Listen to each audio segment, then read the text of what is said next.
Terima kasih Puan Timbalan Yang Dipertua. Terima kasih Yang Berhormat Jasin.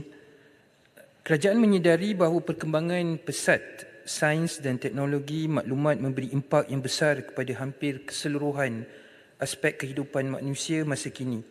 Ini termasuklah perkembangan teknologi kecerdasan buatan ataupun artificial intelligence ataupun AI.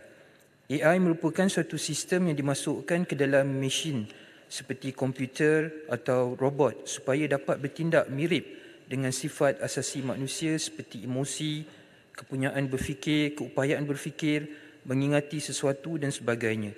Teknologi ini digunakan secara meluas meliputi bidang kesihatan, ekonomi, kewangan, penerbangan, otomotif dan pendidikan. Islam tidak pernah menghalang manusia membangunkan ilmu dalam bidang sains dan teknologi. Malahan ianya menjadi tuntutan fardu kifayah kerana dapat meningkatkan kualiti kehidupan manusia ke arah yang lebih baik.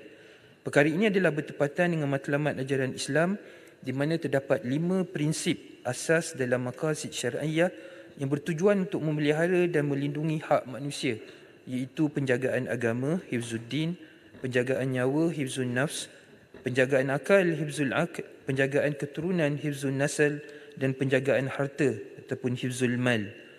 Dalam meneliti sesuatu isu baru, lebih-lebih lagi kemunculan teknologi yang tidak pernah dibincangkan pada masa lalu, ulama fiqh telah meletakkan panduan asas berhadapan hal ini.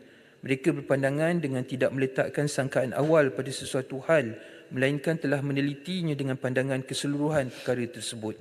Oleh itu, pada peringkat awal perkembangan AI seperti contoh ChatGPT, pandangan terhadap teknologi perlu dinilai dari sudut neutral, tidak berat sebelah dan tidak meletakkan apa-apa sangkaan awal tanpa memahami kelebihan, kekurangan dan bagaimana cara kerja AI tersebut. Oleh itu, sebarang isu atau risiko yang berkaitan AI perlu diselesaikan terlebih dahulu sebelum melihat kepada pelbagai manfaat yang akan diperolehi. Permasalahan yang timbul pada teknologi ini perlu diperhalusi apabila berlaku pertembungan antara mudarat dan maslahah rintitan daripada kelebihan dan kekurangan yang dimiliki. Tidak dinafikan para agamawan dan cendekiawan perlu turut sama mengambil perhatian sewajarnya terhadap perkembangan AI ini. Maklumat terperinci mengenai semua aspek teknologi AI perlu difahami dan dikuasai dengan mengkaji kelebihan dan kekurangan teknologi. AI ini penting untuk disinergikan antara golongan cendekiawan dan agamawan melalui pematuhan garis panduan, prosedur, pengawalan dan etika penggunaan teknologi ini menurut acuan dan perspektif Islam. Untuk makluman, isu AI ini perlu diteliti dengan sewajarnya oleh semua pihak yang berkepentingan dalam negara. Isu tentang etika dan garis panduan penyelidikan dan penggunaan AI dari perspektif Islam agar selari dengan fahaman Ahlus-Sunnah wal Jamaah dan kebenaran agama Islam itu sendiri boleh dibangunkan dan dibawa kepada perbincangan dalam muzakarah jawatankuasa MKI. Sekian Puan Timbalan Yang. Terima kasih. Jasin. Terima kasih Puan Yang Dipertua. Terima kasih kepada Yang Berhormat Menteri Agama di atas jawapan yang telah diberikan tadi. Soalan saya yang pertama, adakah kerajaan bercadang untuk menggubal undang-undang secara khusus yang terkait dengan AI sama ada isu hak cipta atau harta intelek? Yang kedua, memandangkan penggunaan ChatGPT walaupun semakin luas penggunaannya namun ia dilihat kurang sesuai untuk dijadikan sebagai rujukan agama Islam lantaran masih tidak mampu menilai isu-isu yang disoal seperti berkaitan akidah, fiqh, hadis, sirah, muamalat dan sebagainya.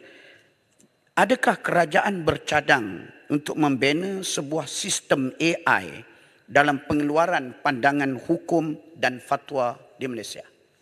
Terima kasih. Terima kasih Puan Timbalan Dipertua dan terima kasih Yang Berhormat Jasin. Setakat ini concern ataupun perhatian kita di peringkat agensi agama ialah untuk melihat kepada penyediaan garis panduan dan etika penggunaan dan pendidikan artificial intelligence ataupun AI ini daripada perspektif Islam.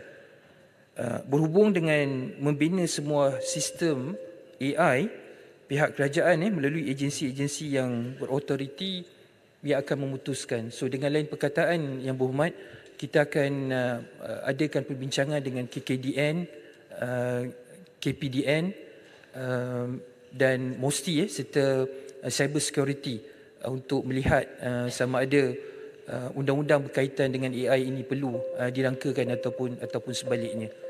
Berkaitan dengan soalan yang kedua, iaitu dengan undang-undang khusus terkait rapat dengan isu kesesuaian AI dalam konteks hukum dan fatwa, pada perkara ini perlu diperhalusi. Setakat pada hari ini kita perlu kuasa otoriti untuk mengeluarkan fatwa itu di bawah Perlembagaan Persekutuan dan juga di bawah Undang-Undang Negeri, masih lagi terkait dengan kuasa yang diberikan kepada kerajaan negeri, khususnya kepada mufti dan juga jawatan kuasa fatwa. Sama ada keperluan untuk mewujudkan satu AI untuk fatwa yang ini akan kita bincangkan dalam apabila kita telah ada satu garis panduan dan juga etika berkaitan dengan penyelidikan AI itu sendiri. Terima kasih Yang Berhormat. Terima kasih Puan Yang Betul. Tenggara. Terima kasih.